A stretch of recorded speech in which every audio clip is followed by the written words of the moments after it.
Historic Preservation Trust Fund and allocating such funds among the approved uses. But first, Mary Pat Robbie is going to do a presentation for us.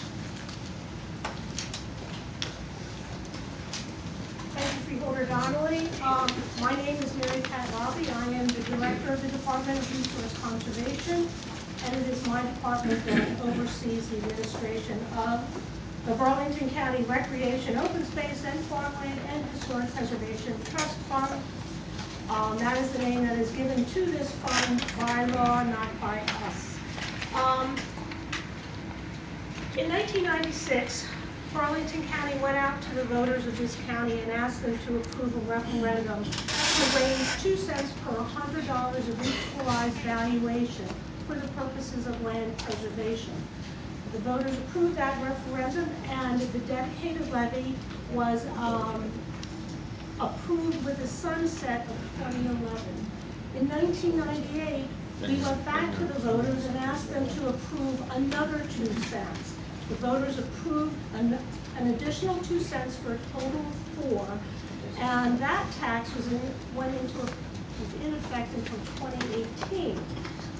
In 2006, the sunset provisions of the 2 referenda started to seriously impact what we could do with the funds raised.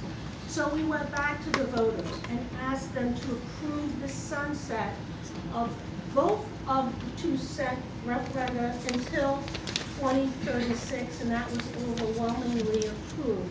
So from now until 2036, the freeholders can authorize up to 4 cents for the dedicated levy to be placed in the trust fund. So when we went to the voters the past twice, we didn't ask them to specifically approve the permitted purposes of the fund. We said 4 cents, and we could use them for any of the approved uses. So every year, the freeholders have to adopt a resolution saying that they're going to raise the money for the tax and determining how they're going to allocate that amongst the permitted uses. So the permitted uses of the trust fund, and this is coming right from the legislation, is acquisition, development, and maintenance of land for recreation and conservation purposes, acquisition of farmland for farmland preservation purposes, historic preservation, and for payment of debt service for any debt incurred for any of the approved uses. So since the fund was approved in 1996, the county has undertaken an aggressive campaign to implement our Parks and Open Space Master Plan as well as our Farmland Preservation Plan. And since that time, we have been able to preserve 25,000 acres of farmland, and that's just using county funds. Overall, in Burlington County, we have 54,000 acres of preserved farmland.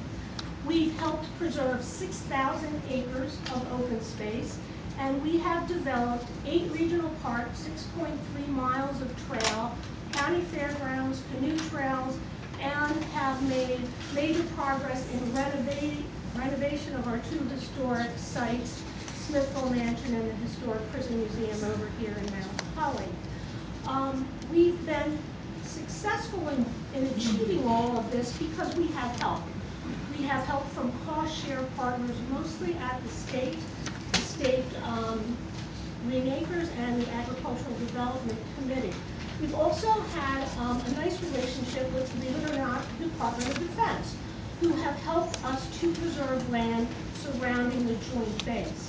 So all told, through the course of our history here, we have received $104 million from our cost share partners.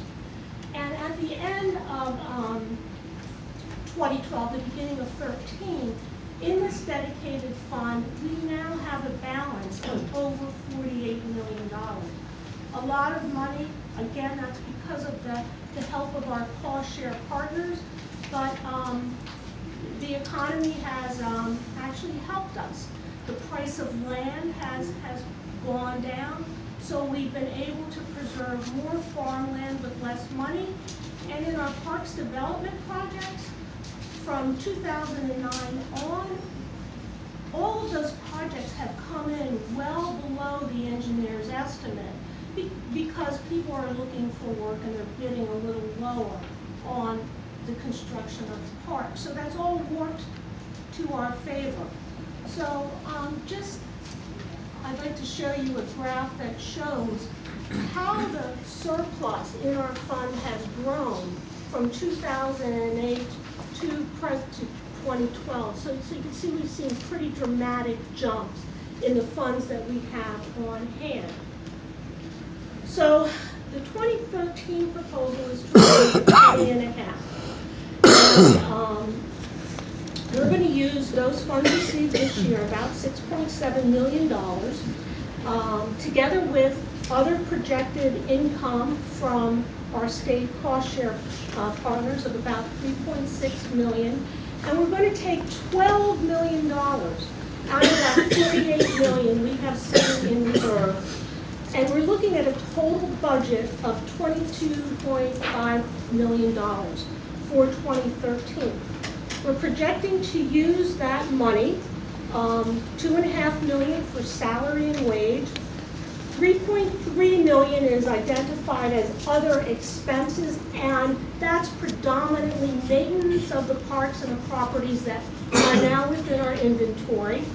$6 million is going to go for development of new parkland, including the Municipal Parks Development Grant Program. And $4.2 million is slated for acquisition of farmland and open space. $6.7 million will be used to pay debt service. So what are we going to do with the money in 2013? Farmland preservation. We've set a goal of 70,000 acres of preserved farmland in this county. As I mentioned, we have 54,000 acres, but we still have 50,000 acres that are out there that have been targeted for preservation. We have, no real thought that we're going to preserve all the additional 50,000 acres, but our plan calls for a goal of about 1,000 acres per year. In 2012, we took applications to the Farmland Preservation Program. We processed 7 applications. If all 7 of those property owners accept the offers that we've just made, and we believe that they will accept those offers, we will have another 1,429 acres of preserved farmland. And the freeholders just this evening approved the 2013 application round for the Farmland Preservation Program. Open space preservation, we really haven't allocated a lot of money for open space preservation because we have a lot of land in our inventory. Our parks plan calls for a regional system of interconnected parks and trails. And for the most part, we have the land to build that park system when it comes to the regional parks or the hub parks. And as many of you know, we've identified areas where we're going to concentrate park development. The Rancocas Greenway, along the Delaware, the southwest branch of the Rancocas, Masons Creek, and the Barker's Brook area in Springfield Township. So I think for open space, we're in pretty good shape, and we really don't anticipate major expenditures in this area in the year 2013. For parks development projects, we have slated major improvements for Crystal Lake, that's in Mansfield Township, the Anderson Farm in Delran, and the Willingboro Lakes property in Willingboro. And this is a property that the Township of Willingboro had owned up until last year. And they transferred title to the county because they didn't have the wherewithal to make the necessary improvements to that parcel. And we're hoping to accomplish that sometime later this year. We have a few things going on with respect to regional trails. Freeholders, again, just tonight, approved a contract with an engineer to do a feasibility study for a 3-mile segment of the proposed Concora Trail. That trail segment will go from the Mansfield Community Park to the Springfield Community Park, all through preserved farmland. So we're really excited about getting that trail segment open. The other trail system we've been working on is the Orange Mount Trail, and we're hoping to construct 9 miles of trail and a trailhead, and this will be something a little unique for Burlington County because we will actually have a trail that has hills, and so it'll be a little rugged terrain, which will make for a little bit more challenging hike or bike. Historic preservation projects at Smithville, we're looking to renovate houses 10 and 11. It's the houses that we've been sort of picking off over the years. The Smithville complex includes some of the old factories that date back to H.B. Smith's time in the mid-1800s. The factory walls are falling down, and they're creating a safety hazard, and what we would like to do is do something to stabilize the walls and open up that area for public access.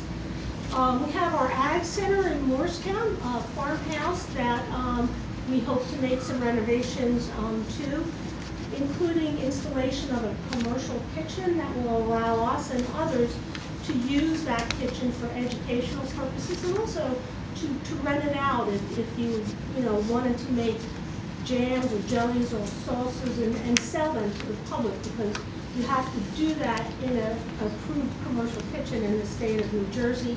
And that barn is in desperate need of a new roof. So that will be something that gets done by the end of this year. The freeholders have also approved another round of the Municipal Park Development Grant Program. That's $5 million.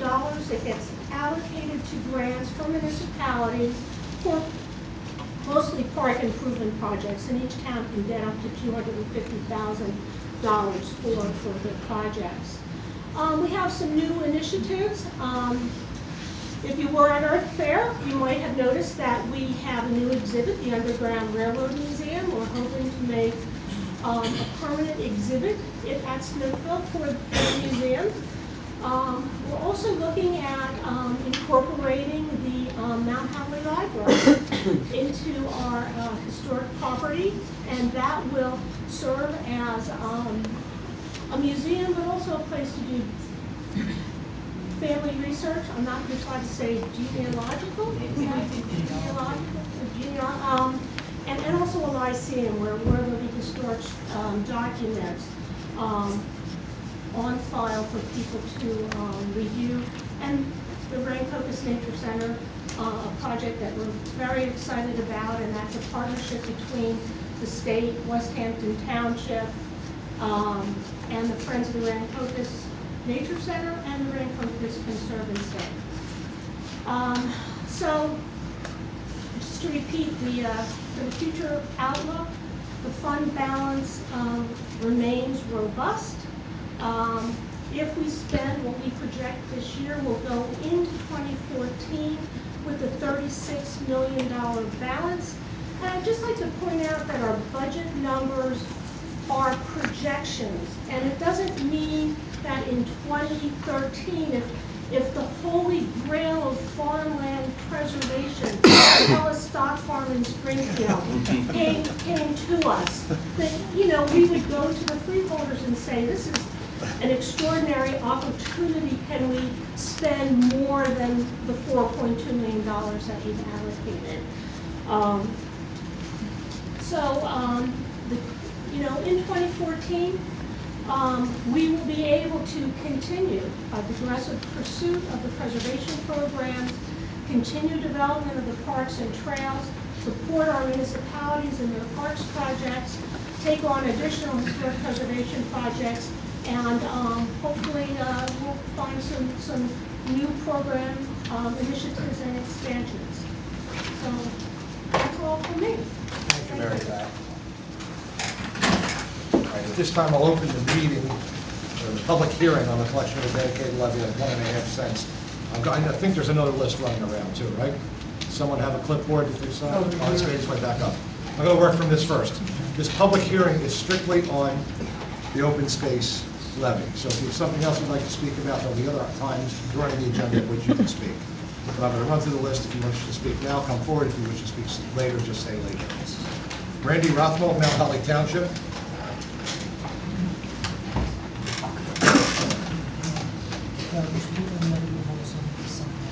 Okay.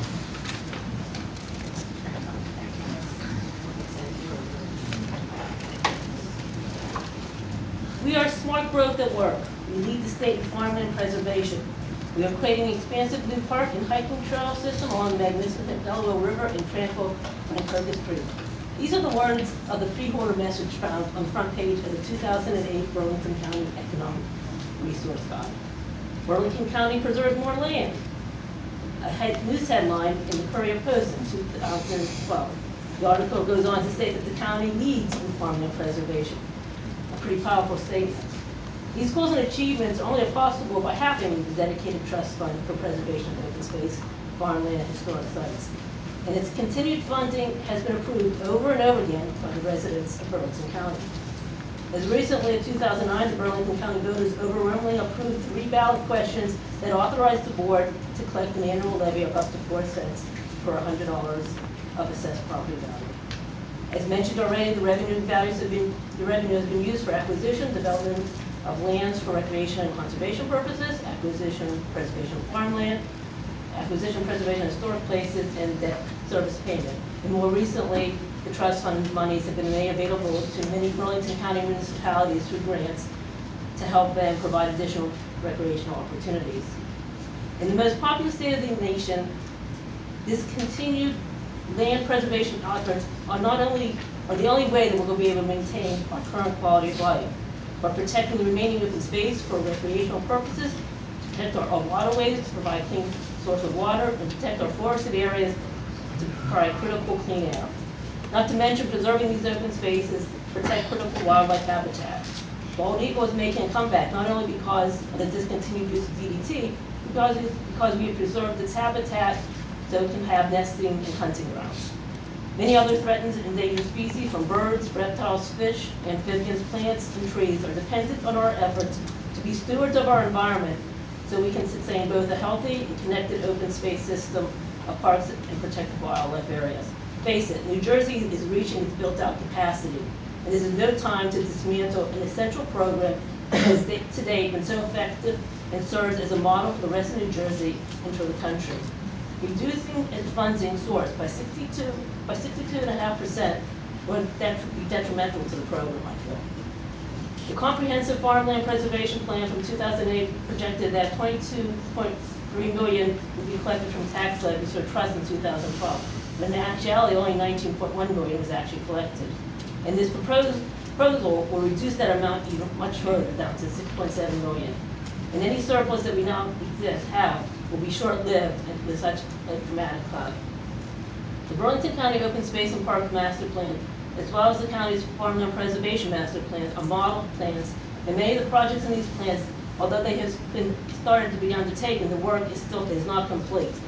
As noted in the Burlington County website under the Welcome tab for the Division of Parks, with more than 1,000 acres of developed parkland, 3,500 acres of land slated for park development, and a regional rail system will provide a link between the parks that the residents of Burlington County can enjoy nature settings, recreational water access, picnic facilities, play areas that are close to home. This envisioned regional trail system is still in its infancy and far from complete. Why stop now on the way to the goal of 70,000 acres of farmland preservation and the long-term goal of nearly 15,000 acres of open space as proposed in the Open Space Master Plan from 2002? Funds are not only critical to land acquisition, but also as a stable funding source for the maintenance of these historic sites, parks, farmland, and open space, which is essential to the residents of Burlington County. At this time, when there's no dedicated funding source for the statewide Green Acres program, cutting our own local space funding is simply not a wise move. With a reduction to 1.5 cent tax levy, it will save money certainly for the taxpayer.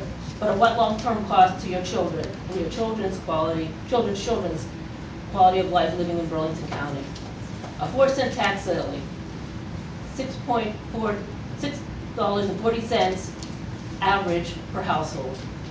25,000 acres of preserved farmland cost $179 million. 1 year of local park improvements preservation cost $5 million. A family walk, bike ride on a future trail from Mount Holly to Bedford, priceless. I urge members of the board to vote no to a reduction in the open space tax levy and not cave into this perhaps political ploy to set the stage for a campaign tactic in the upcoming election season. Thank you. Thank you. Mr. Malanis? I got something, but Later. at the end. Roger Kumpel? Burlington County Freeholder, Freeholder County. My name is Roger Kumpel. I'm a farmer from Southampton Township. I not only believe in farmland preservation, I have 2 farms myself, my wife and I, which are both preserved, one through the county program, one through the state. To us farmers, it is a very critical thing. It means a lot to us to be contiguous with all the neighbors, and not houses jammed in between us, and trying to farm with people with houses and trying to comply with pesticide regulations and so on. So for that reason, for one, we support the program. And with the situation we're now facing with the state, we have our $400 million at the state level, as you know, is all dedicated now. It is going. Once it's sent to Burlington County or Southampton Township, there's no more until the governor and our legislators in Trenton get with the taxpayers and everybody agrees that this is how we're going to do a permanent funding or a temporary funding, same as we've done. We have none right now. So Burlington County, being a leader, is going to be here sitting and going to have to pay for any farm they want to preserve or see preserved in this county if we don't have money in Trenton. And you know, if we just got another $400 million bond issue and we knew we had money for the next 5 years, then I say maybe you're on the right track. We could cut back a little bit. But I even say today, maybe if you said we'll take 1 cent and we'll try it for 2 or 3 years and see where we are then, if we haven't taken in a bunch more farms and preserved a bunch Stock farm, Garricons on 206 and 530 there on that corner, that's a hot property. And it's been bypassed. It's like picking apples. We picked the ones off the bottom of the tree. Some weren't right. We got to get back and get the rest of them to make them contiguous with the ones of us that are farming in that community. So I think it's a mistake to take it all away like you've done. I mean, 1.5 cents is a minimal. If you said 1 cent, and we'll try it, I think the agriculture community would be behind it. And if you said also, we're going to do this for 2 years, and then we're going to return it back to the 4 cents for open space, we would be behind it. But to take us from 4 down to 1.5, we can't digest that. It's just not fair. We don't think we understand, and we're farmers. We have to adjust our belts too. When financial situations come about, we need to do what we need to do. But we think that you need to do a little less and think about the long term. You're thinking about this year's budget, maybe next year's budget. We got a long time to go, we hope. Thank you. Thank you. Louis Lopez? Later. Michael Krabowski?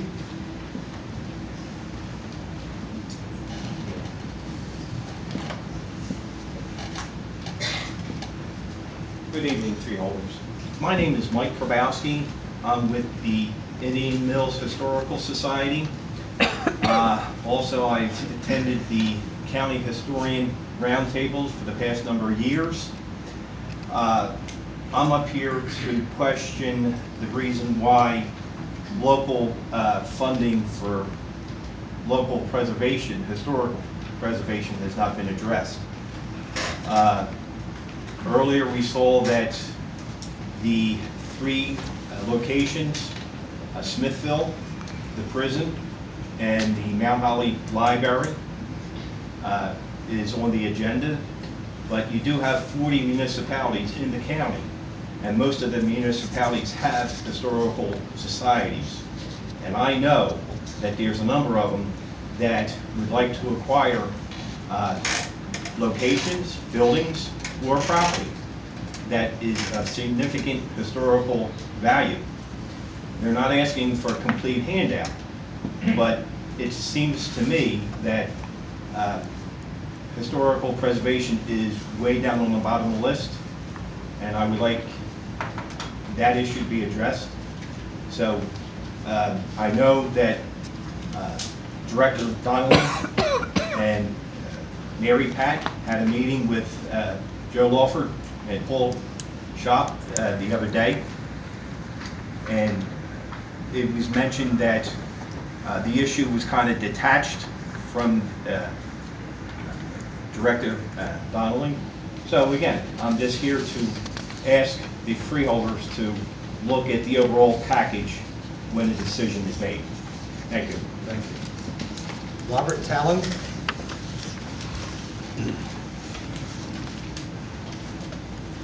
Thanks for listening to us. I understand what you're going through, because trying to keep a budget is not easy. You've got a lot of responsibility. But I do think this is something we really want you to be. I have a list of things I wrote down here, but I don't think we can say. We know the value of open space. We see, we know how important it is to get the water back in the ground. We have dangerous aquifers that are overdrawn now. The more space we have open, the cleaner our air is. I mean, all these things, you guys, we've all heard it, we've all said it. I've said it so many times in meetings, I could go over a litany of things. But I think it's very important that we don't lose track of this. I mean, and we keep vigilant on this open space, because we just sit right between two big, huge areas, New York and Philadelphia. And I'm sure there's developers just licking their chops to try to get into Pennsylvania if they can. Right now, it's not good for them. And just don't want to see us drop our guard at a time like this. So if you have to consider this and you have no alternatives, like the farmer just said before me, please consider don't take as much as you're planning, but bring it back in a couple of years, because this is too important, I think, to keep ourselves. We're a leader in the country, so with open space, so it's very important that we continue to do it for the health.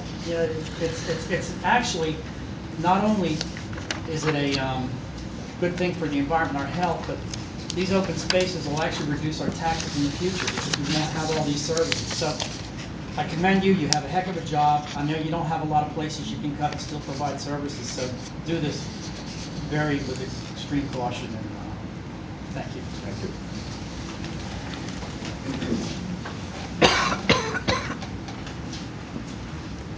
Christian Brown? No, thank you. Fred Wainwright.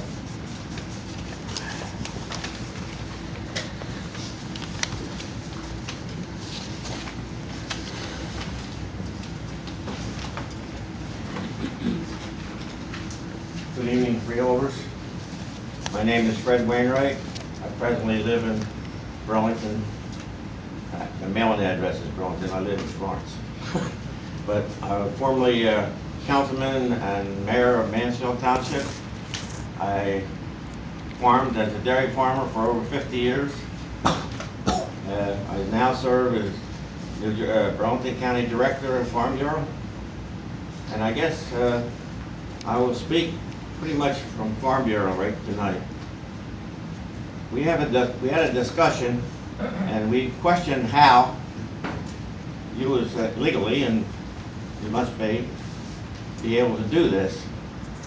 And if you do have to do it, we would like to see you just take it for 2 years and promise to get it back. And in 2 years, if you realize you can't get it back, then have another meeting and let us discuss it. I don't think you need to stockpile more than you have on farmland preservation. That's my opinion. But I do want to have it available whenever it is needed. Because there is farms out there that need to be preserved. And I think there's some out there that want to be preserved. And I think some of them are prime properties for farming. But of course, they cost more than the others. And I myself can't understand where somebody said land values are going down. Let me tell you, good farmland is not going down. It's almost doubled in the last 5 or 6 years in the Midwest, so why shouldn't ours continue to go up? We grow the same thing they do. It costs us more to grow it, but we still grow it and try to make it here in New Jersey or Burlington County. Burlington County is one of the better places to have a farm, I would think. I've lived here all my life, and my family's been here 3 or 4 generations. The homestead is just about 200 years, been in the Wainwright Found. It's preserved. So with that, I'd like to thank you for what you've done, but I still think that don't try to take it all and not promise something back. If you can give us a couple years, say you're going to come back with it, I don't think you'll have a lot of problems. With that, I'll thank you. Melody Canfield Gaskell. Later. Marion Reinhardt.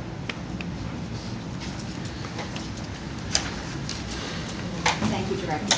I also want to speak to item J, which is the public hearing dedicated levy of 1.5 cents. First of all, I need you to know that I do oppose any reduction in this tax. Also, I believe that the way that this was presented to the public was an 11th hour decision. It did not give us the opportunity to sit down and speak with anyone to get our input. And I also need to reiterate once again, because I come to all these meetings, and when I was a freeholder, I had asked to have local historic projects be included in these monies. And it had been refused every single time. And just most recently, again, it was refused. And I find it hard to believe that, and Mary Pat stated it, that history gave us the name of this trust fund. It's open space, farmland preservation, and historic preservation. And she said by law, that is the title, that's what we're spending money on. So, I am asking you once again to reconsider local historic projects. Also, the reason that I'm opposed to the reduction is that I believe, yes, there is a hefty surplus there, or balance, should we call it. But I also believe that farmers are aging. They need this opportunity to have their properties looked at and be aggressive in spending these monies and completing these projects while we have the money, while we have the balance, and while we have that $19 million coming in each year. Also, I can't understand why we would be cutting, not we, the freeholders, would be cutting this tax levy at a time when the state has no money for any of us for these projects. And not only the state, townships are now cutting their funding. So I truly believe at this point we need a transfusion, and that transfusion would be to leave the balance where it is, and also to leave the tax levy where it is. And I must say that I'm very, very disappointed. I attended 2 meetings, Director, and I had asked you about this, or were you considering reducing the tax?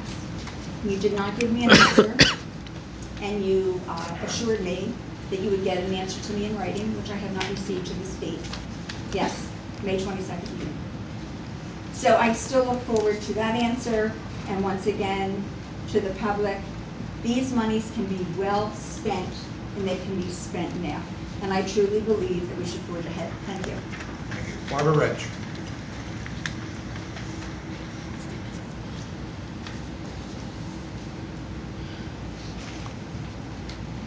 Good evening, Barbara Rich, 37 East Central Town. I wish I could be spontaneous, but it wouldn't work very well, so I have to read. I'm sorry. Oh, I'm sorry. Important points to support Burlington County's past and needed future funding for not only the Rancoca Street Greenway initiative, but present and future preservation and maintenance projects for the county, towns, and nonprofits. With connectivity being an imperative, concentrate on the county preservation and open space master plan, which included the Rancoca Street Greenway. While funds are still available, the county should continue its highly recognized program, especially with the present opportunities to work with the Department of Defense for the 2- and 5-mile buffer areas in Burlington County. And as an aside, I would hope that there'd be opportunity for more open meetings for citizen participation in that project. There could be approximately 10,000 acres available, and I'm not sure whether those are included in Mary Pat's excellent presentation. Quality of life economic development driver leads to jobs for local businesses, including construction, agriculture, and recreation. Curtailing open space and farmland preservation results in missing the lower real estate prices and also lower interest rates. Excuse me.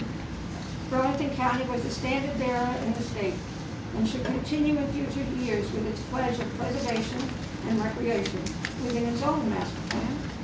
The towns which also have master plans with considering the county participation, and not to overlook including the nonprofit community. Burlington County is the foundation for these partnerships, which is one of the major reasons for success. The program needs to remain in its present form of income and into the future. There are too many unknowns at this point in time. And I do have a request. If there are names that are not on that list, there might be some people in the audience who are still interested in speaking. And is it permissible to read a letter from Mark Thomas, who lives out of state but has a home in Burlington County? Thank you. The title is Steady Hand on the Till, in parentheses, ER, tiller. Burlington County's open space tax, 1996 to 2036. Freeholders take the long view. The Board of Chosen Freeholders of Burlington County, New Jersey. On a fine late June evening in 1996 at Huff and Puff Farm, the Burlington County Freeholders signed into ordinance the first open space farmland preservation tax in the history of the county. As a sequel to the state farmland preservation program, it was critically needed, stable source of funding in a county that was rapidly losing its leafy corridors and sylvan and agricultural vistas to tax-expensive suburban development. At the time, the county's park system, consisting of Smithville, sprouted a new idea, a county-wide system of parks, a 25-mile Rancocas Greenway initiative, as well as allied programs of Arnie's Mount, Barker's Brook, Kincora, and Medford Mount Holly Trail, some of which Mary Pat highlighted. These programs, popular with the county swelling of new and younger residents with children, created the public support over the following 16 years for a number of increases in the tax by referendum, as well as an extension of the tax to 2036. The public courage of the freeholders created a political atmosphere in which many municipalities in the county enacted their own open space taxes. In this way, the freeholders leveraged both political and financial capital to further its recreational and conservation goals. As a founder of the Rancocas Conservancy, I lauded and encouraged them at each step of the way. This is the historical context of the freeholders' recent proposal to decrease the open space farmland preservation tax from 4 cents per $100 the state valuation to 1.5 cents, excuse me, a decrease of 62%, and to permit a readjustment of the rate on an annual basis as part of the yearly budgeting process. The decrease in the revenues raised would create a loss of leverage and a lack of matching funds available from the Green Acres program, municipality and foundation grants, as well as mega-based funding for its buffer acquisition program. The political financial uncertainty of the annual adjustment of the tax would jeopardize the sensitive nature of ongoing acquisitions, often taking years to cultivate and conclude. The recent quote-unquote touting of the surplus of money in the open space fund is unwise, particularly given our experience with the economy after 2007 and its continuing weakness. In 1996, when the open space tax was instituted, the county population was 417 million people. In 2035, it is projected to reach 492 million, with the bulk of that increase projected to occur between now and then. We are less than halfway there. We've had a friendly, forward-looking Board of Chosen Freeholders who have taken the long view, who have raised their sights to a distant future of a livable Burlington County, and legislated a political and financially stable mechanism for bringing the vision into full flowering. Burlington County residents will support the long view because they want the public health they enjoy here to be augmented and protected. They will support a decision by the Board of Chosen Freeholders to maintain the open space farmland preservation tax at 4%, and to preserve the program in its present form until 2036. Future generations of county residents will praise you for your wise and public-spirited decisions for the security of open space farmland preservation programs here in Cocos and the rest of Burlington County. Mark Thomas, 26 South Woods Valley, into Lisbon, and I thank you for Thank you. listening to me. Ruth Larkin.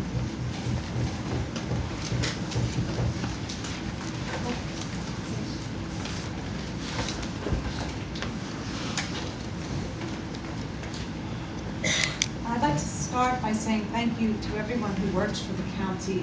County government is not so visible, and you do so many things, and it's often thankless, and I'm genuinely very appreciative of that.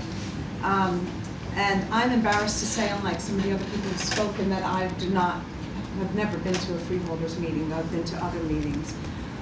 So I was not aware of surplus, and my first question this evening was, why is there such a surplus?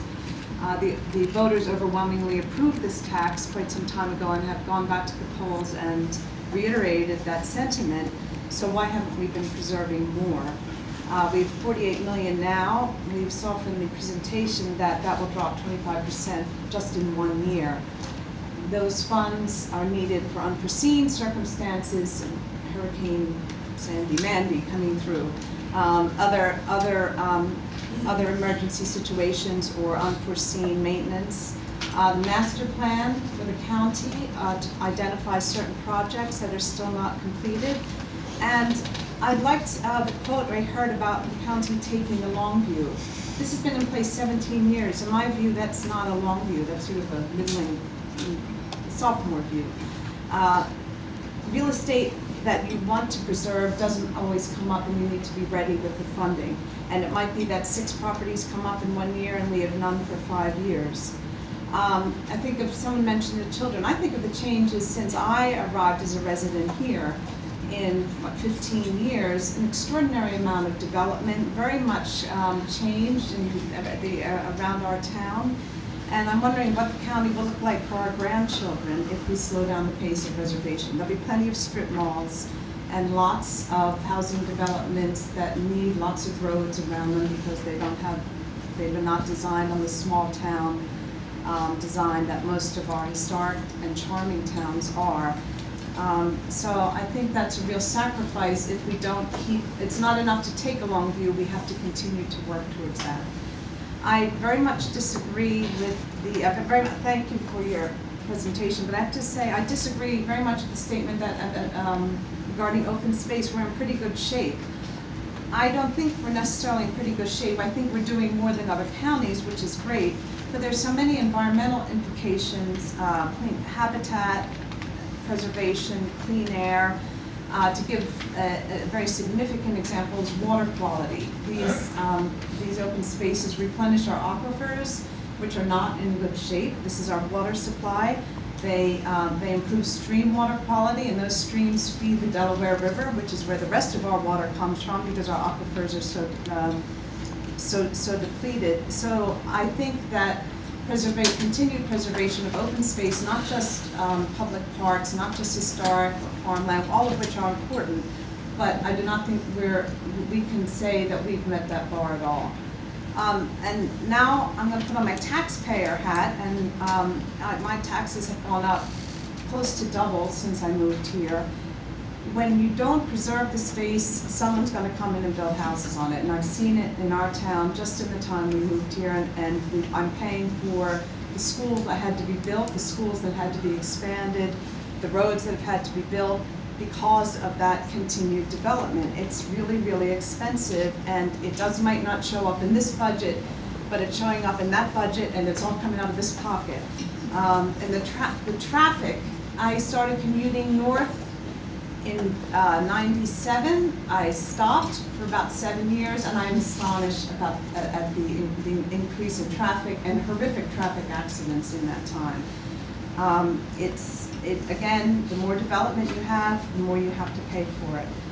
We live very close to one of the largest cities in the country, and yet we have potential to maintain these beautiful farms, that should be allowed to produce without complaints about the smell from the McMansion next door. These beautiful forests, it's easy to cut taxes, it's hard to raise them again. So please, the taxpayer said 4 cents, go for it, keep it, and don't have a surplus, or have the surplus you need to maintain, but continue to buy properties. And thank you very much for your attention. Thank you. John Anderson?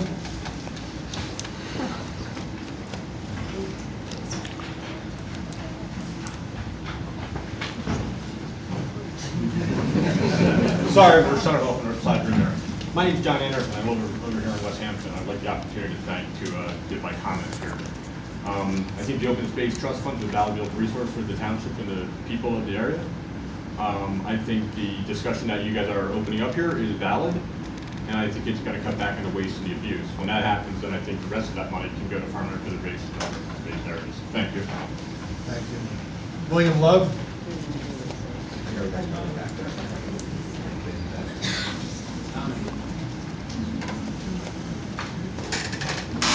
Hello there, William Love, Medford, New Jersey. I have a little bit of a different twist on the situation here. If you want to pass these down, there's a few large copies for us older folks. We make. And there's a couple eye tests for the people there. What I want to do is get a better understanding of really why we're doing this, as far as a full 4 cent reduction. It's not a full 4 cents. But, excuse me, 2.5 cents, other 4 cents. The reason I say that is, as you can see from the charts, what I've done here, I've plotted out since 1997 the different elements of the taxes in Burlington County, where we had some significant increases, in particular, in 2004, where the base taxes went from 126 million up to 160 million in about 4 or 5 years, without any change in the tax rate. It went down, but my taxes went up. And at the same time, after we increased the 2 cents to the 4 cents on the open space tax from 2002, it was about 10 million, and now we're looking at $20 million today. So it is significant doubling of the tax. And the same thing with the library. Library went from about 5 million to 10 million. So that's a little bit of history, and what we've had here is a situation where we've had a significant increase in overall taxes during this period of time, but a significant decrease in, quote, the county tax rate. The county tax rate has gone from 56 cents down to approximately 38 cents last year. So what we really have is an inverse relationship between the county tax rate, which really doesn't mean anything to anybody. And I'm going to get to my point here about this. Because the only thing that really matters to the taxpayers is the taxes that shows up on your tax bill. And unless it's a coincidence, you never see the county tax rate on your bill.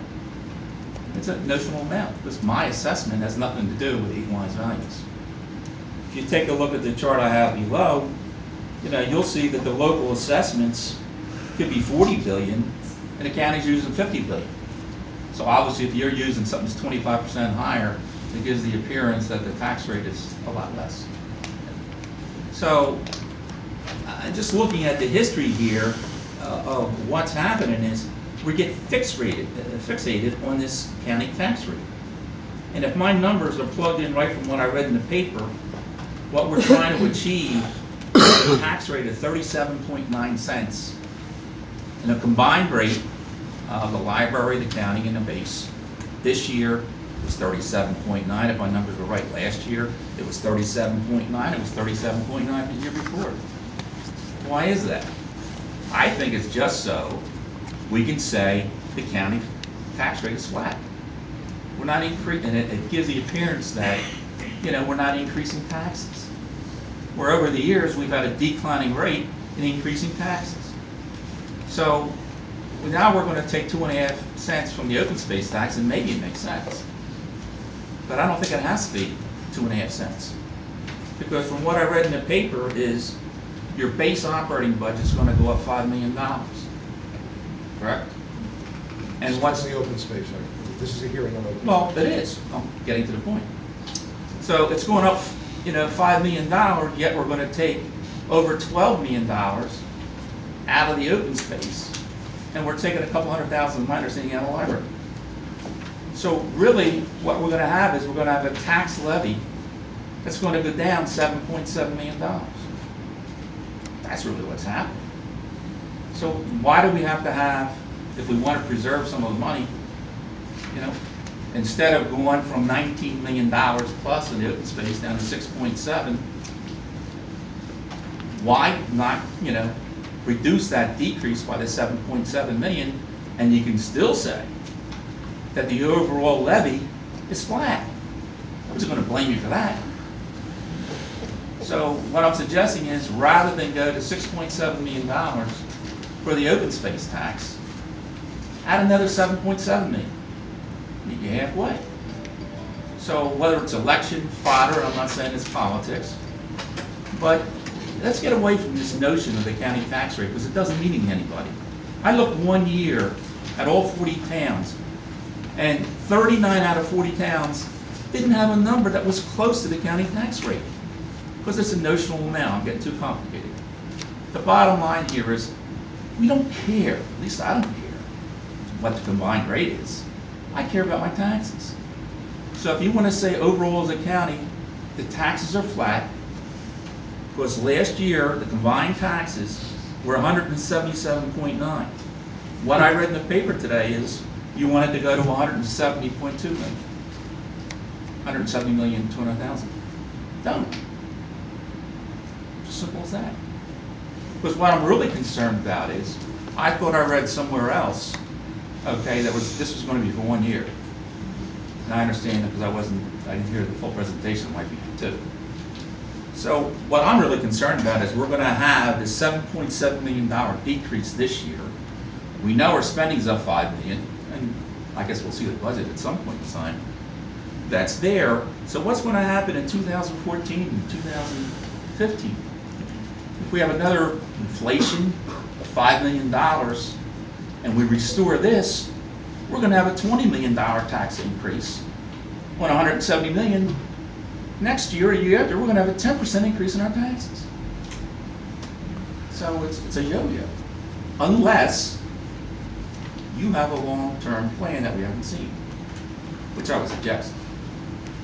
It would seem to me the only way to do this is take some multiple years going out and saying, hey, what will happen if we project it out? So my take on the open space, and save this, and maybe when it gets to the budget, I'm not complaining about the budget. I'm not doing any of that stuff. It's no criticism. I'm just saying, stick to the total taxes. Forget about the rate. It doesn't matter. You can still brag that you kept it flat. And restore $7.7 million back in the open space. And that way you won't have significant increases going forward that you're going to have to explain. Now, I'm sorry. Time's up. It's Time's up. Yeah, 5 minutes was. All those people spoke all that time? I know, you don't like the facts, do you? Because I got some other comments also, Mr. Drayton. No. Okay, that I see in the paper. You're blaming $7.5 million loss of tax revenue because your ratables went down $2 billion. That's false. Sir, we're on the open space. You can come back and talk about that Okay. two other times during the meeting. All right. Thank you. Thank you. Sandra Cohen.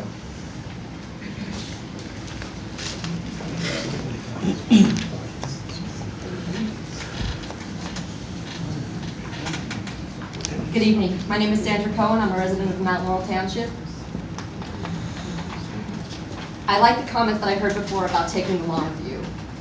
As a relatively new resident of the county and someone with an underwater mortgage, I'm not going anywhere anytime soon. I'm going to be here for a long time. I don't know about you guys, but I have to take the long view as a taxpayer. And I want to make sure that my taxes aren't being artificially undervalued now for the short term for political reasons when I'm going to have to pay the price down the road. Specifically, I'm concerned about the potential long-term environmental impacts from reducing the amount of money we set aside for open space preservation now. And I'm wondering if that's even been factored into your decision-making. Specifically, there's a concept in environmental economics called internalizing the externalities. What that means in layperson's terms is, it's real easy to save money if you pretend that the costs are being paid by somebody else for the stuff that you're doing now. The costs of things like water pollution control, air pollution control, habitat preservation, restoration, and remediation, all the things that go along with increased pollution in our environment that are the logical result of not preserving land that may be available for purchase in the near to long-term future. There's a direct correlation, as very well documented, between development and increased water pollution, as well as air pollution. There is an inverse correlation. The opposite is also true, in that the more land you preserve, the less pollution that you have. The best way to protect water quality is to not develop the land that serves as the filter of the pollutants, both for stormwater runoff, direct discharge into the groundwater, and as was said earlier, our community is primarily served by groundwater aquifers. The best way and the cheapest way to protect water quality is to preserve the land. You can treat just about anything, but there is a cost associated with that treatment. And as many of you know, every time you get your bill from the water company, it shows you what the pollutants and the contaminants are that are in your water supply and how the levels relate to the federal and state regulations concerning what's safe to drink. We don't know, without doing a long-term trend study, which is probably available, I don't know if you looked at it, where we are in terms of our water quality for drinking water and how that would be impacted by increased development that may occur if we don't continue to preserve our land. I don't want to take up a lot of time, but my questions for you are, have you thought about this stuff? Have you done an environmental impact analysis of the impact from reducing the money for open space preservation? Have you done a cost-benefit analysis? Have you looked at the internalizing those external costs that may result from not aggressively and actively pursuing purchase of additional lands and preserving it for open space, farmland, whatever, with the monies that you have now and the monies you would get if they weren't being reduced? Have you done this analysis? That's a question. Has there been an analysis? Okay, whatever. So along those lines, I missed the beginning of Mayor Kat's presentation, sorry. So you may have answered this question, but it seems from the points that were made by previous speakers that you talked about the stuff that you've done already to date with the money that you had, but was there a discussion of the process going forward? So you have a process for identifying lands that are out there, you prioritize them for purchase. Okay, so the money that you have now that you haven't spent, that's going to buy all the land that you've identified as potential for purchase in perpetuity in Burlington County. Because if not, then I again would question the logic behind reducing this money if you know that, number one, purchasing open space is good for the environment, purchasing open space is cheaper than treating water for drinking water and other purposes, purchasing open space is reduces our carbon footprint, it does a myriad of environmental things that you will have to pay to improve if you don't purchase the land. And finally, the New Jersey Builders is on record as saying, don't regulate land to protect the environment, buy it. That's what open space preservation allows you to do. You don't end up in court over zoning, you don't end up in court with the builders, you end up doing what the citizens voted for you to do, which is buying the land to preserve it, take it out of development, protect the environment, do the right thing. Thank you. Thank you. John Boyle.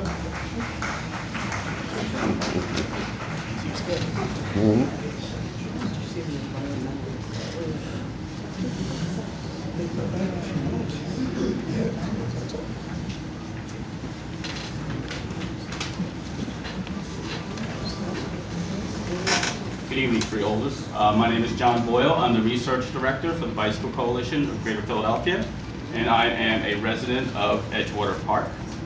On behalf of my organization and myself, We are opposed to a reduction of open space funding. While the main expenditures of the fund has been focused on farmland preservation and open space, the county's proposed trail network is another important beneficiary for the fund. On a broader scale, 3 of the county's spine trails, the Kincora Trail, the Rancocas Greenway, and the Delaware River Heritage Trail, are part of the circuit, which is the name for the Greater Philadelphia's regional trail network. When completed, the circuit will consist of 750 miles of trails in 9 counties in South Jersey and southeastern Pennsylvania. The circuit network will also be included in the upcoming Delaware Valley Regional Planning Commission's 2040 long-range plan. So they are budgeting money to help build this regional trail network. We roughly estimate that it will cost at least $30 million to complete the 65 miles of trails, of the circuit trails in Burlington County. From a trail development standpoint, the county has been lagging behind its neighbors in southeast Pennsylvania. The main reason is that the projects have not been advancing beyond the planning stages. So most of the federal and local money made available for these trails have been spent in Pennsylvania. Close to 90% of the available regional trail funds have been spent in Pennsylvania, 10% have in the state of New Jersey, and in fact none in Burlington County at all. Using open space funds to plan and design trails will make these projects shovel ready and demonstrate strong local support. This greatly increases the chances that these projects will be eligible for acquiring state and federal construction dollars. So the money that you use in the open space fund could bring itself back 5 times over in federal and state funding. I should say that the county planning department is trying to do its best with its limited resources. The county has just applied for a $4 million Tiger grant to build a 9-mile section of the Rancocas Greenway between Delanco and Mount Laurel. They have also spent a large amount of open space funds to connect the parks across the length of the Rancocas Greenway, and the planning department felt that so much of the space is now ready to be is now ready to accept a trail that they felt it was a good opportunity to apply for this money. Unfortunately, the Tiger program is very competitive. They will be going up against 5 other projects in our region and probably about 500 other projects across the country. But the main point of that is at least the county has put together for the first time a package of building the longest trail that they've ever considered building. And I think that is noteworthy of the county and the sign of progress. Lastly, on a positive note, the Delaware River Heritage Trail has just completed a 3-mile section in Bordentown and Fieldsboro. And the planning department is working on a ribbon cutting either late this month or sometime in July. So we hope that the freeholders will be able to adjust their schedules to attend this ribbon cutting ceremony. It's a very important, it's a great statement to say that you support more trail development. And lastly, I would say that open space funds, it's not a subsidy, it's an investment in our community and our quality of life. Thank you. Thank you. Maria, give me an advance. Trowich?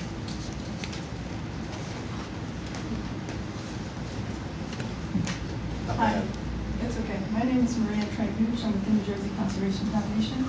And I'm here to echo John's sentiments and a lot of the sentiments of people that have spoke. I think that it's a mistake to reduce the open space tax. And a few of those reasons are because of reasons that have already been said, and I would like to echo them. John mentioned that the circuit trails alone, that project is estimated to be about $30 million in Burlington County. So when we talk about the open space surplus, I think that's a little bit of a misrepresentation because we have projects So the circuit trails are 30 million, but there are other trails in the county's open space plan, other acquisitions that can happen in the county's open space plan. So perhaps it's not a surplus, it's a question of both capacity and authorizing those funds to be spent. But with that said, I would like to just point out the fact that I think everyone that knows anything about preservation in New Jersey knows that Burlington County has really been a leader. And I think now is the time to kind of assess that leadership, in the face of state funds that are disappearing, in the face of regional trails grants that are disappearing. This is an opportunity for Burlington County to step up to the plate and to continue its leadership. So I would ask that they do that. Thank you. Thank you. Bill Bolger.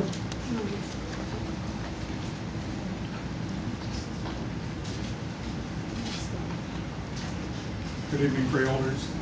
Thank you for this opportunity. I bring greetings from 30 people next door. I want you to know that you've created quite an interest here. I'm a private citizen, a homeowner in Mount Holly, current on my taxes, and I wish to say that of all the taxes I pay, the taxes for this program are the one that I value the most. I would gladly see it doubled because I think the work you're doing is outstanding. I've lived here off and on for 35 years, and I've seen a lot of change. And when I moved from here in the mid-'80s, part of it was that I really was regretting seeing what I consider to be the destruction of the Burlington County landscape, particularly the farms. This was very disturbing to me. And when I moved back in the late 90s, it was largely due to what I saw happening and the mistake that Burlington County had made to reverse this and to see that the future looked very different. And so I support everything you've heard tonight. I've been very moved by much of it. And I think that the one thing that I would like to encourage you to think about are the people who can't be here tonight. And those would be the citizens of the future.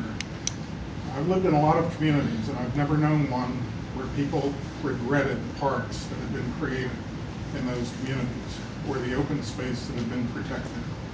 When Frederick Olmsted laid out 2.5 square miles of New York as a park, there were a lot of people that thought he had lost his mind. But I dare say that if you tried to take that park from New York today, you'd have a civil war on your hands.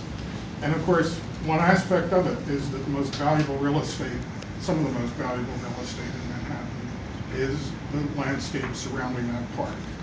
This is a value economically, but it's also, more importantly, a value to public health. I personally rely on your parks in order to exercise, to keep healthy. And it's a value in so many, many, many ways. So I'll just leave you with that encouragement, and please consider keeping it where it is and going after this program as aggressively as possible over the next few years.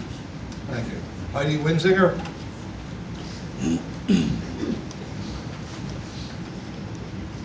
Hi, my name's Heidi Winzinger, and I'm a third-generation Burlington County resident. And I wanted to make a couple of points. I had heard earlier about land prices being cheaper at this point in time, and I think they are generally, but easement prices are cheaper for farmland because farmland is a little more valuable these days, which in turn squeezes an easement value. So you can get more for your money at this point in time. But, and I wanted to disclose that I do preserve farmland for my regular day job, but I wanted to bring to you today, last weekend I was invited to go up to Lambertville, New Jersey, and don't often get a weekend just to do something for fun. And a girlfriend invited me up, but it was specifically to take a bike ride. So we went to Lambertville, stayed at her home, and the next day we got up to take this bike ride on the trail that's there because it's safe, it's fun, and you get to stop at all these little places along the way. And so while I was there, we ate dinner. I went to the liquor store. I went to the drugstore because I forgot my shampoo and shaver. Went to the bike shop because I needed some stuff for my bike. Filled my car up with gas. We had lunch while we were on the trail in Stockton. I went to the farm market because we needed eggs and we needed some produce and some fruit for breakfast. But I spent all my money in Hunterdon County because I can't do that here. I can't get from park to park. I am not one of these cyclists that are out on the road and very brave and going to risk my life. I want to be on a safe trail. But I also want to go from place to place to place. And I want to see historic sites, and I want to see things like that. And you spend money when you do that. And I really think that one of the things about the park system here in Burlington County that I see when you go to Hunterdon County, you go to Monmouth County, or you go across the river to Pennsylvania, to Philadelphia, is that you have the ability to do that. And it is an economic development program in another way. You know, it's not bringing in an industry to manufacture something. It's very, very different. And I think it's not a concept that everybody gets, but it is a very big economic development process. And I think that y'all ought to keep on going and finish when it's done and connect these things up and make this really a showplace in Burlington County as far as your open space, historic preservation efforts are concerned, and be the freeholders that have the guts to do that and not just go for the tax cut. I think it's more important, the other gentleman said, that this is the part of your taxes, you cringe when you see your tax bill. I mean, it's a lot of money, and it's terrible. But that is the tax that I feel the best about. And I think a lot of other people do that didn't get to come here tonight because they didn't know this was happening. Thanks a lot. Thank you. Paul Burns?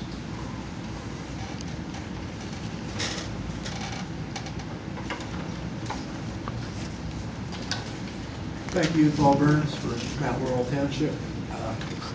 Just want to say what Heidi said was pretty good. I myself have been a 20-year resident of this area, Mount Laurel, and I'm an avid bike rider. When I do ride bikes, I go to Philadelphia. I have to drive over an hour, and I'm willing to do that because of all the things she said. There's places to go, there's things to do, there's trails. It all interacts. I spend my money there. I've watched. Yeah, I grew up in Trenton, I moved down to Burlington County. I watched Philadelphia transform itself with that trail that runs from the Art Museum all the way up to Valley Forge. If I can just say, it's worth it to do this. It's an economic driver. It's something you need to really consider, and this tax is a small price to pay for that. If I give you an analogy, it's like what we have now is you spent all this money so far to acquire all this land for these parks and these trails, and you haven't finished them. It's like the neighbor who starts putting an addition on his house and then stops and makes everybody look at the tie back for years. So if I could urge you to go ahead, continue with the farmland. You have to protect that resource. You have to protect open space and river. And thank you for hearing me out. Thank you. Margot Pellegrino?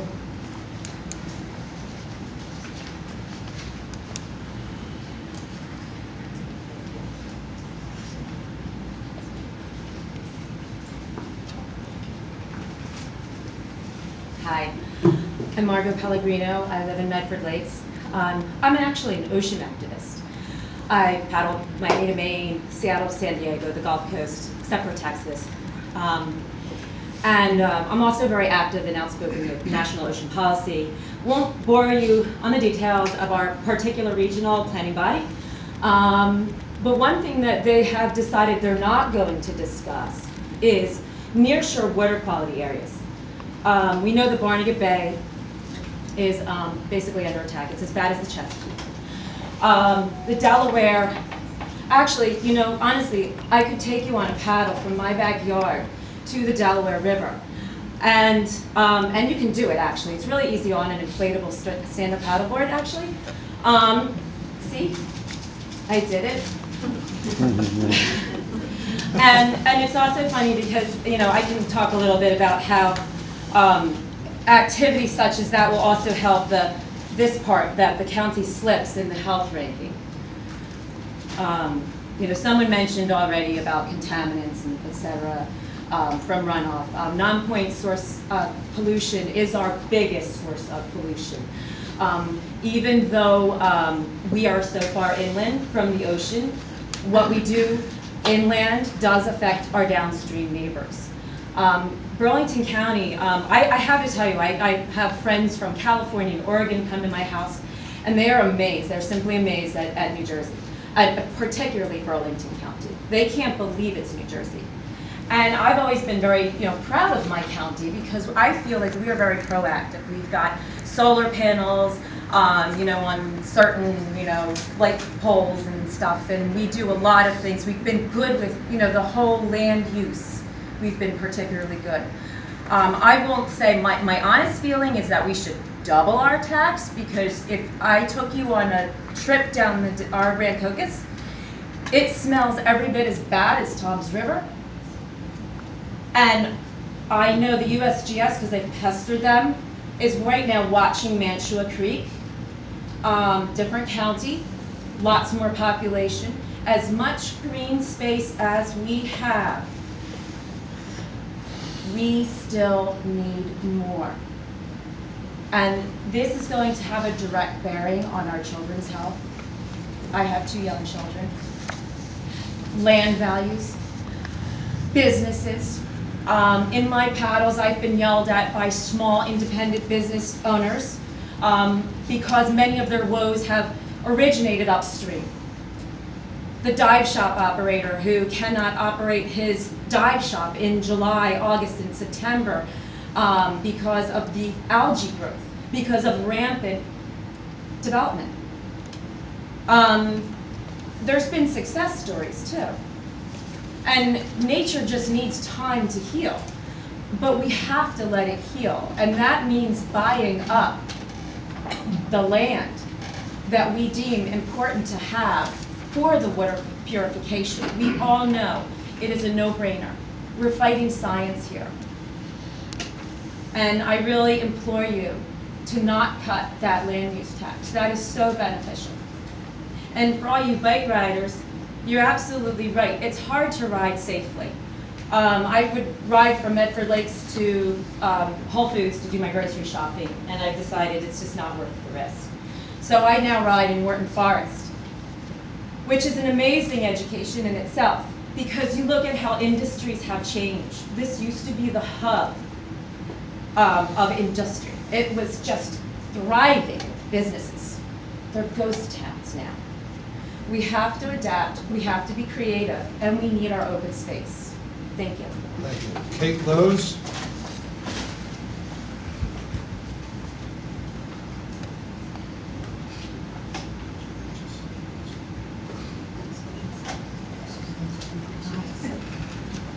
My name is Kate Lose. I'm a homeowner. I'm a registered voter in Cinnaminson, New Jersey for 26 years. And this is my first Freeholders meeting as well. And I thank you for your work. I know it's a thankless job a lot of times. I also thank you for the presentation that we had, because I really didn't know what I was coming to this evening. I didn't know what it was about, except that I like open space and I like bicycle trails. My husband and I recently became empty nesters, and it's fantastic because we can do what we want to do, and we ride bikes. But we're not riding them in New Jersey. We come here, we towed the bikes up here, rode out into the farmlands, you know, the roads, what you would call back roads if you're from the city, and people throw bottles at us, they beat their horns, there's no bicycle lanes. I don't want to get hurt. And so we look for trails, but there aren't any long distance trails. So we go to Philadelphia and take the art museum to Valley Forge, stop at the microbrewery along the way, have lunch somewhere, stop at the bicycle shop. We went to Washington DC, a very friendly bicycle city last year, stayed at hotels, ate at restaurants, and bicycled. And along the trails, there's like small cottage industries. There's bed and breakfasts, there's little cafes, there's places to buy what you need along the trail. There's campgrounds if you need them. And it's wonderful because you're on the trail and I don't have to worry about getting hit by a car. It's fantastic. And last year we took our son and daughter-in-law, we went up to New York to do a long distance bicycle trail. They have so many rewards, and it's something that people who have a low income can do. Have a bicycle you can get on the trail, you serve all the citizens. And it refreshes our mental health from the stress that we have at work during the week, and it's just so rewarding. And I truly hope that you will take a look at, what's in that budget. And I have to agree with another woman that spoke earlier. You've got a surplus? That money should be spent. Build these recreational activities that are open for people who don't have any money. Let them go out and take a hike. It doesn't cost anything. This is what we should be doing for ourselves and for our children and our grandchildren. So spend that money, build those trails, enhance those sites, and restore those farms. Please, please keep this tax. Thank you. Chris Ramos.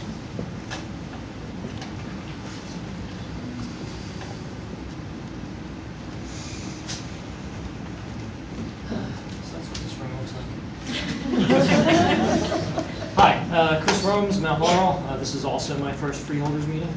I found out about this morning, so I apologize if I'm not as prepared as many others who have come today. There's been some fantastic talks. I hope you take all of that into consideration. I can't bring the facts on the economical or the environmental issues here, but what I can speak from is the social issues, because my wife and I decided to move to Mount Laurel after doing a search of the greater central New Jersey area 3.5 years ago. And we chose this area because of the open space projects, because of the land and the feel that we could get to where we needed to go, and that it was moving in a direction that would allow not only us, but my wife, we are expecting our first child, and I want them, however many there end up being, to be here, to be somewhere that they can go for a walk and they can experience the same things that I did and all of you did, and we all want to experience. And if that land goes away, then it could be developed and it won't be there. We can't recreate these ecosystems once they're gone. So just please take that into consideration. Thank you. Michael Tam.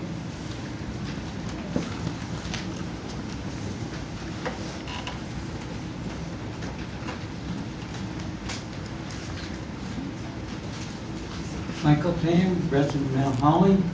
I've been in Burlington County 53 years. And one of the reasons I came to Burlington County because of the open space and the open areas of it. I believe that those governing bodies, when they rule on something, it's usually 1, 3, 4, 5 years. And they should be ruling on things that go 10, 20, 30, 50 years down the road. And this is what you should be looking at in the long term. Right now, 10 to 15 years from now, property's not going to be so cheap.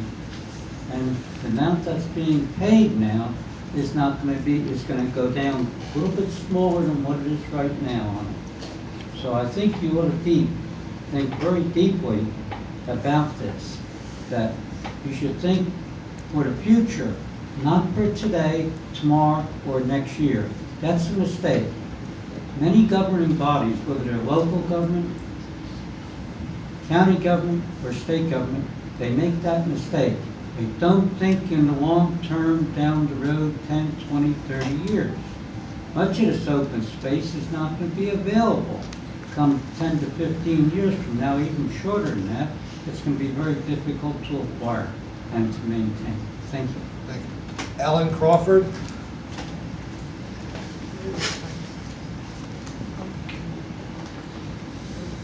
Hi, good evening, everybody. Thank you for listening to me. I've been a 20-year resident of Burlington County. I live here in Mount Holly. About 2 years ago, I did a 3-day solo kayak trip from here in Mount Holly to West Philadelphia.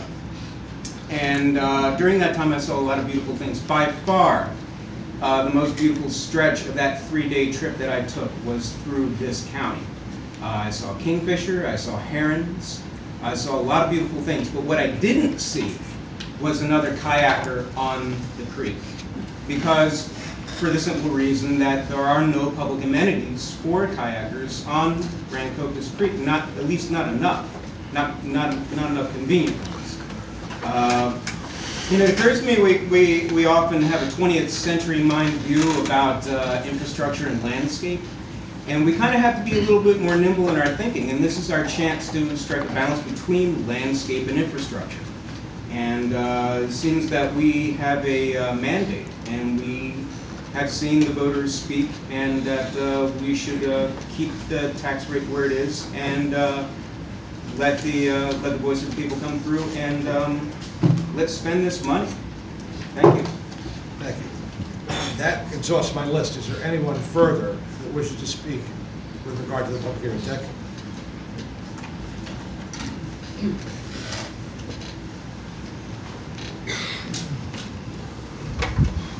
Richard Jones, I live in Springfield Township. I do not support any reduction in the Open Space and Farmland Preservation Act. This tax was fully supported by the taxpaying electorate not once but twice. The results of this revenue stream have piloted Burlington County to top status of land preservation in the state of New Jersey. Burlington County has national recognition for its accomplishment and is visited by other states to witness what can be accomplished in the most densely populated state in the nation. Burlington County's active emphasis on citizen health and well-being as related to parkland development and open vistas by farmland preservation is a draw to people who live and work in Burlington County. The news of less support for parks and farmland will be a psychological letdown, people having to believe that our county is no longer growing and environmentally sensitive. It will be detrimental to job growth and property values. The land preservation tax is a positive reason to live here. The cost of homeowners' taxes in this county would be better addressed by the freeholders actively petitioning the state to return the energy taxes due and collected by the municipalities to the municipalities, and actively supporting retention of the collected COA funds by municipalities. Both would save millions of taxpayer dollars. As Luddite fossils, my wife and I enjoy using the beautiful expanded library. Thank you. Thanks a lot. Today's 10-year-old child has more information available on their personal cell phones than the library does. 10-year-old's experiences with his parents at a U-Pick farm or in one of the growing number of county-financed parks are only available by physical location. Imagine his dismay if 20 years from now he cannot take his 10-year-old to the same park because it is no longer funded. Freeholder Donnelly, you are the remaining freeholder coattailed in on the board by the previous land preservation freeholder pioneers. You in part ascended through the Assentaments in Council promoting preservation of the Hunter Farm and joined the County Agricultural Development Board to shepherd through its preservation. The Hunter Farm was a stretch, but a very worthwhile one. It supplies sweet potatoes and sweet corn to many Jersey Fresh markets. Freeholder action to cut financing of this most worthwhile money stream at this time would be akin to a previous U.S. president's mission accomplished statement. Why jeopardize our future just for a reduced tax soundbite today when there is need to save more farms and open spaces that can never be replaced by an electronic form? Thank you. Anyone else with any public comment on the public hearing? Yes, sir.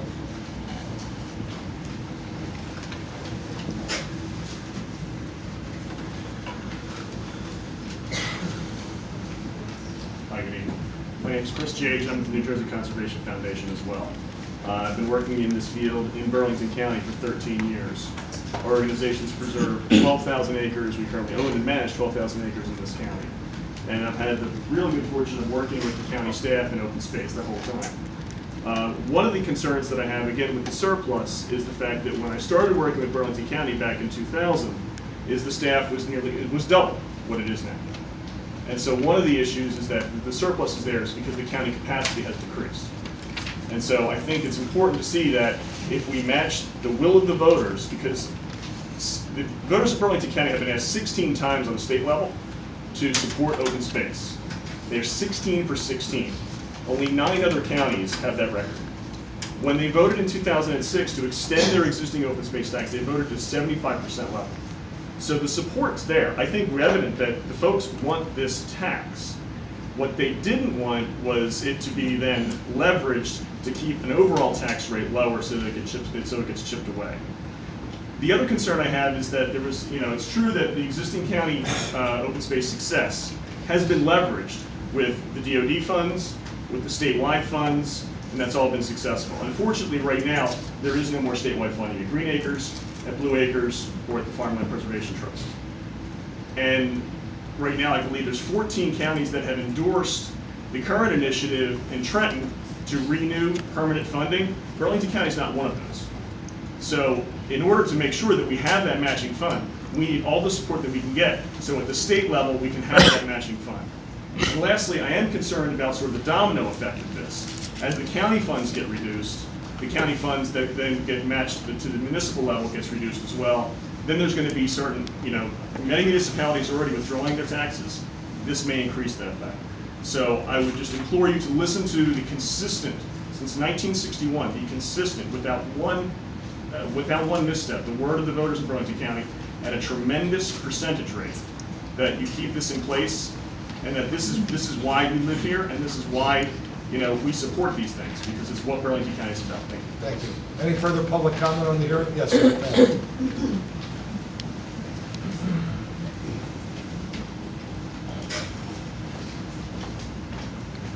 Hello, my name is Cindy Roberts. I'm a 19-year homeowner in Southampton Township, Burlington County. Come here tonight to ask the board to maintain the existing funding that you have for the program. I think you've heard a lot of reasons why you should do that. I think it's also important to take a look at your open space and farmland plans, because that's the information that was given to the voters when you initially went to them and asked them if they would approve self-taxation, and they overwhelmingly did, twice. And it's my understanding from the presentation that those goals haven't been met yet. You've made a lot of progress, but the linkages, the connecting everything, you've heard a lot of people talk about, in order to spend time as adults going to a park, it's probably fine with families because the kids can't really do that. But when you're an active adult, and we need to encourage that due to obesity and health risks of not being an active adult, you want to be able to go places. You want to be able to spend the day outside. And when you're doing that, you're not just spending the time in a park or on the trail. You're also going out and spending money in local businesses. And I think the economic benefits of preserving parks and open space are often lost.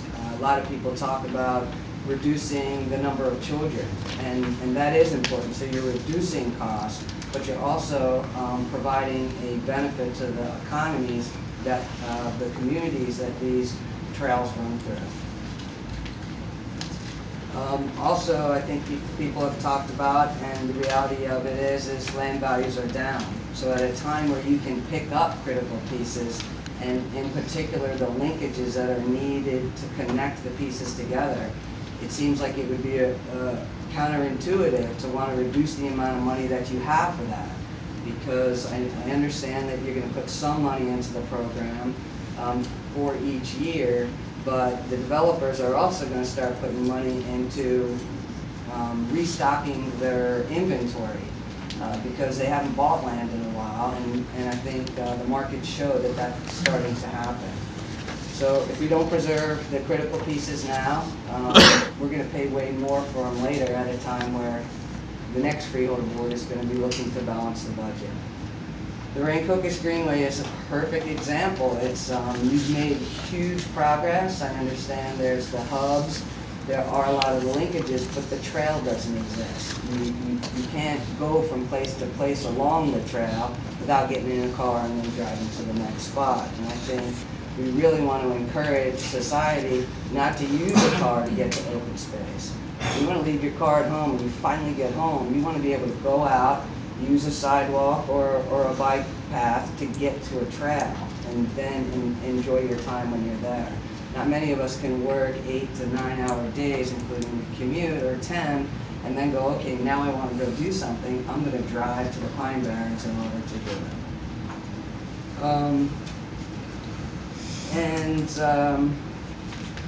I guess how I'll end is to ask you, what I heard tonight a lot is about what you've done and about the surplus, but what I didn't hear was the active outreach that's occurring in the county offices to determine what pieces are available in an economy where the climate is good for acquiring land.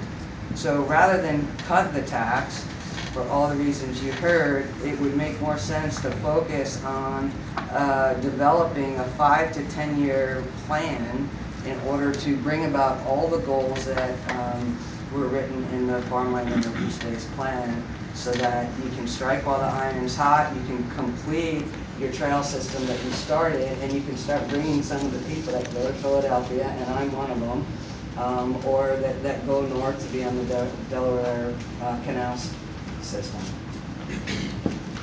Thank you. Anyone else? Yes, ma'am.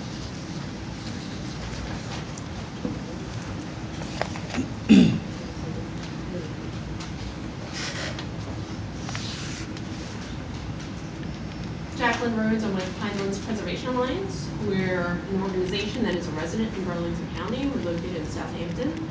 Our organization is housed in a 1753 farmhouse, preserved through all the programs that the public here today sees vital. It's also on 13 acres of what was once formerly farmland that's now converted to grassland habitat. And we're also a member of a large coalition called Keep It Green that consists of 180 members representing diverse interests throughout the state, supporting an effort for the past couple of years for stable funding for open space farmland and historic preservation in the state. As Chris Gage had mentioned to you, there have been 14, and actually it's 15 counties now that have passed resolutions. That leaves only 6 left in the entire state of New Jersey that have yet to pass a resolution stating their support for sustainable funding for all these programs. Not only are they saying we need state funding that will last, 20, 30 years, so they're looking to the future, but also supporting the local ability to match those funds. I think, as everyone has expressed tonight, it is critical that we see any financial problems as opportunities. I think some of the major corporations started out at a time when there was a recession, because they used that opportunity to garner their funds together, go out there, secure whatever assets they want to secure, because they knew at a time nobody else was doing that. You have the opportunity to continue that legacy here tonight by retaining the tax, by using that to support state funds, and use that to continue that legacy forward, because your public has said they want it that way. So I see this as an opportunity. I know it's hard to decide what things you value, but I think the public has shown you what they value and why they want to live in this county, as do our organization at Pinelands and all the other coalition members that represented. So I brought with me tonight a copy of the resolution that has passed throughout 15 counties throughout the state, and I hope that we'll use this opportunity as well to say to the state, we're going to match the efforts that you're going to put forward, hopefully, in the next couple of months. Thank you. Thank you. Any further public comment on the public hearing? Yes, sir. Thanks.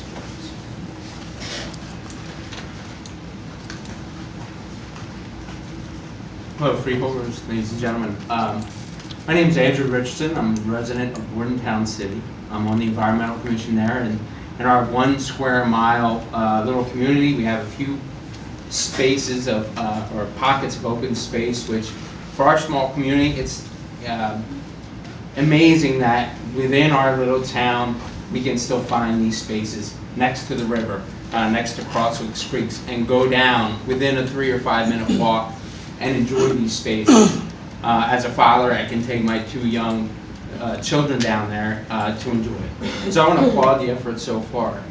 As also as a member of a local CSA, community supported agriculture on a preserved farm, 10 minutes from my house, I'm able to enjoy local produced organic produce.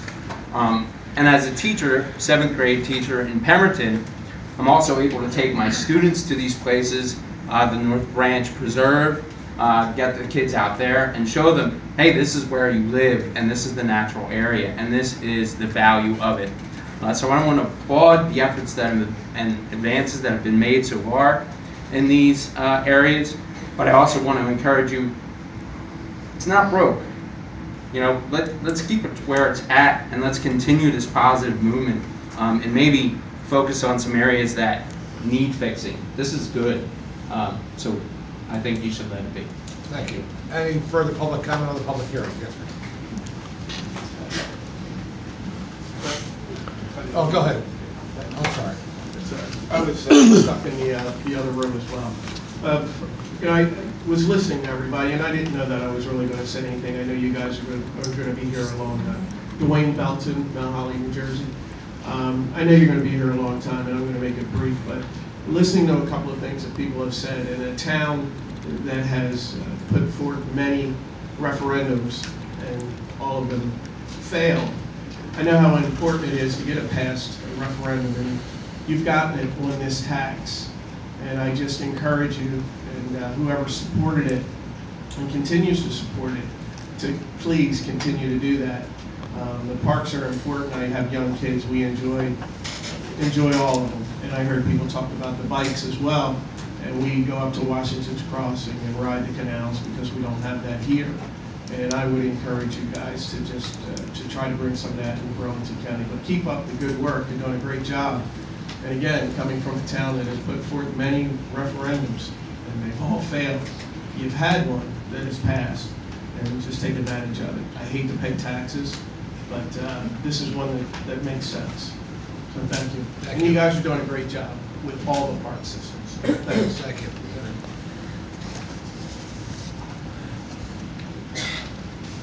My name is Kathleen Rust. I'm a member of the Board of Trustees of the Rand Crocus Conservancy. We are a land trust headquartered in Burlington County.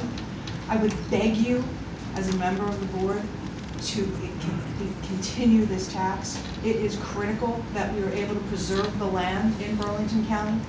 As a kayaker, I beg you to keep the land preserved so that the water is clean, that we can use the facilities that are available to us here. It is critically important for the quality of the water that this land is preserved and not developed.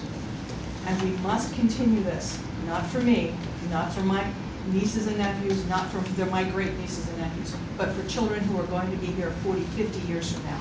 It is critical. The voters have said that they want to keep this tax. Let's keep it. Thank you. Thank you. Any further public comment on the public hearing? Yes, ma'am. Kathleen Huffman from Morristown. I'm a transplant to Burlington County, but I have family who lived here for years. I think you need to listen to the mandate of the people. I don't know how many people come to very many of these freeholder meetings, but I think the amount you have here tonight indicates that the public does not want to see this tax changed. We voted for it. We want it kept in place. We want it used as we would like it used, for the preservation of farmland, for the quality of life, which is something that's very important to us, I think, in this county.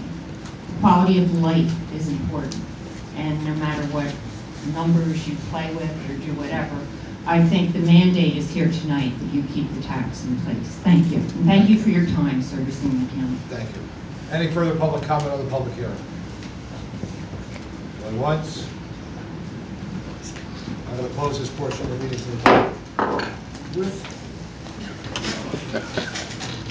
the indulgence of my colleagues,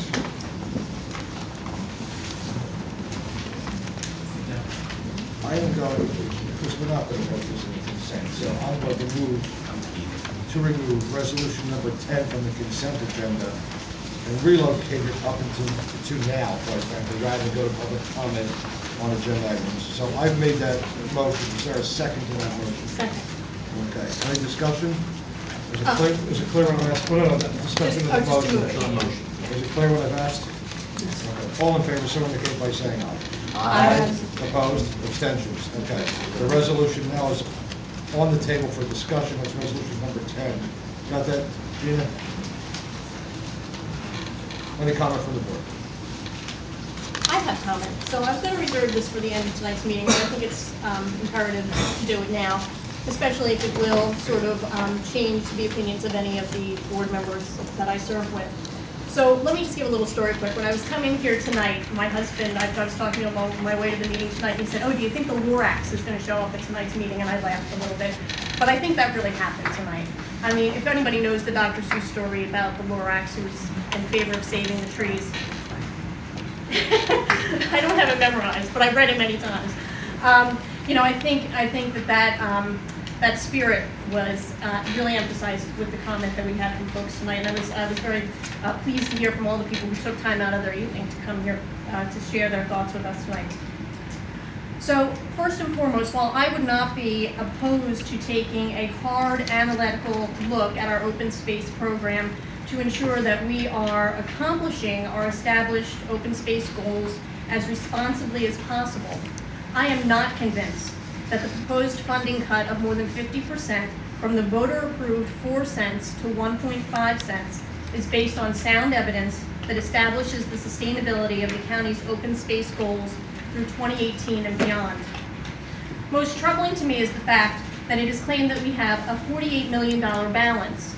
However, my review of the budget that's proposed for introduction tonight on sheet 3D4 establishes that we actually have a $73,554,634 amount in farmland and open space debt, far exceeding the $48 million balance that must be paid off. Moreover, I feel that even if we do have a balance, we need to look to do more with that balance, as I think was expressed by so many people here this evening. Additionally, although it was represented to me both in my meeting on the budget process, as well as I think it came across in the Courier Post, I'm not sure if it was correctly demonstrated there or not, or represented there, but I think that there was a representation that this funding would not last more than a year. However, I see no evidence to establish that this is in fact the case, and this is further troubling to me. The open space, farmland, and historic preservation plans as currently adopted extend to 2018, 5 years from now. I think it would be irresponsible not to heed our duty of proceeding with funding that considers the open space, farmland, and historic preservation plans into 2018 and beyond as has been adopted. I don't want to drag this on too long, so I'll just close by saying that open space, farmland, and historic preservation are a true pride for us here in Burlington County. I think that was expressed over and over again tonight. Not only tonight, but also by the people who have voted for open space here in Burlington County again and again. I did not hear one person tonight that came out and spoke in favor of reducing this tax, and I think that that's very telling. I'm fearful that we're going to travel down a path that we cannot return should we slash this funding, and this would be a true loss to the residents of Burlington County. And so with that, I would implore to the other members of this board to please reconsider, perhaps table this motion tonight if need be for further evaluation, but don't proceed in this fashion. I think the people have spoken tonight, and I think we need to listen to them. Thank you. Any further discussion? Yes. I moved to Mount Laurel in 1976, and perhaps the farmers here remember Roger Sharp. Roger's farm was across the road from me when I moved in. It's all peach orchards. Remember that? I used to get up in the morning, I could hear Roger's cows. I was on the emergency squad with Roger for many years. And his brother Harold. Right, Harold used to come by my property and plow manure for me for my garden in the back. Mount Laurel grew up around us. It was quite disgusting. To all the residents in Mount Laurel, you don't remember what it was like when it was peach orchards, when it was farms, when it was wonderful. In those days, I was also one of the founding members and one of the original board members of the Rancocas Nature Center. I don't have prepared remarks, I just have remarks from my heart. I live now in Southampton up a dirt road, I had the deer coming by. I can't see that happen. To what happened to Mount Laurel, I cannot allow that to happen to the rest of the county. I'm very dismayed and upset over this move, and I think enough said. Thank you. Anyone else? Yes. First of all, I'd like to thank everybody for coming out, because I think it does need to be spoken about. But the way that I see it is the county is still going to be doing business as usual. We have $48 million. We just gave approval tonight for about 170 letters to go out tomorrow to farms in Burlington County that qualify for our land purchase project. Right, Mary? Farmland preservation. Farmland preservation, about 170. Last year we probably sent out 185, and we got 7 responses. Now, you can't force people to sell their land. They have to want to be able to become involved in the program. And hopefully every year we look to probably do 10 to 15, but maybe we'll get 7 again this year. It's about a year-long process that goes through. So the farmland preservation people that we have here in the county have taken the time to identify all the farmlands. So that's ongoing, number one. Number two, I spent time before I came to the board in Easham Township. I was one of the people that helped John Volpa get the Black Run Preserve underway, where we have a bunch of old cranberry bogs down there in town. And if you go back there, you never probably knew you were in Marlton. And we took the time to map out areas where we have a series of connections and pathways through them. It takes time. It took about 2 years to get it done. Since that time, and I've left, the township has also added to that particular project. So we're taking a look at farmland preservation, and taking a look at parks and recreation. I mean, I'm a huge proponent. However, there's always a however. I look at going forward with $48 million in surplus, that we can continue over the next few years to do business as normal. I think what people are forgetting is that there are quite a few other people that live in Burlington County that also depend on us to be able to keep things going. It's a huge thing. So we can't shirk our responsibility to everybody else. However, we can and we will continue to work on our county park system, preserve farms, land, open space, continue to do whatever we can, go for grants, get money to be able to finish that trail system. But at the end of the day, we still have to be responsible. So I see this as moving forward, maybe just a temporary situation. I don't know. Because I know what we do is last year at the same time we reviewed this. And we voted to keep it at 4 cents. This year we're reviewing it and we put forth this resolution. And I'm sure the director will cover this probably as well. But by statute, you have to review this every single year. And that's what we're doing. Thank you. I know Freeholder Director Donnelly has remarks prepared on this. Oh, no, I don't. You know, they're right there. So I don't want to belabor any points we may be making, but I just want to reiterate one piece of information that, one, this is by law, we must set this rate every year, and that it will be revisited every year and voted upon. By law, we are authorized by the voters to set the rate between 0 and 4 cents. and that with this current proposal, we are not only maintaining every portion of our farmland and open space program, but we are expanding it. We are adding to it through our, as we stated, the approval of going out again for the next year of farmland preservation. We have 7 farms in the pipeline. We are adding the Mount Holly Library to our system, and we are entering into an agreement with the we have entered into an agreement with the Rancocas Nature Preserve. So we are extremely committed to the open space programs in Burlington County, and this year we are not only able to meet our commitments, but we are able to expand them by setting this tax rate.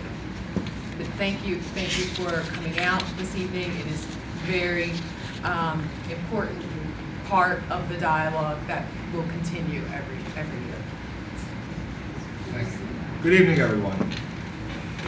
$48 million, I think we'd all have to admit, is a heck of a lot of money, and we'd all like to have a piece of that for either our interest or our farm or in our personal lives. We have a commitment here to balance the needs. We look at what we have succeeded in doing, both this board and its predecessor boards, in farmland preservation, in open space preservation, in parks development, and in historical work. And it's a pretty significant accomplishment. And quite frankly, our predecessors have done far more than we've ever accomplished, as we are much newer to the board. The statistics are pretty impressive. A couple pieces of things I do want to clear up is, in fact, that this would have to be voted each and every year. You know, Roger and Fritz had said something, well, maybe this was a 2-year thing. We have to take this step on an annual basis to evaluate the tax, which is said by others. So that's where we are this year. We're evaluating the 2013 situation. With $48 million in the bank, we have an excess of funds in terms of the programs that we need for the next few years out there. We typically spend around $19 million, Mary Pat, correct, on an annual basis. This year, our budget is for $22.5 million to be spent on all of our programs across the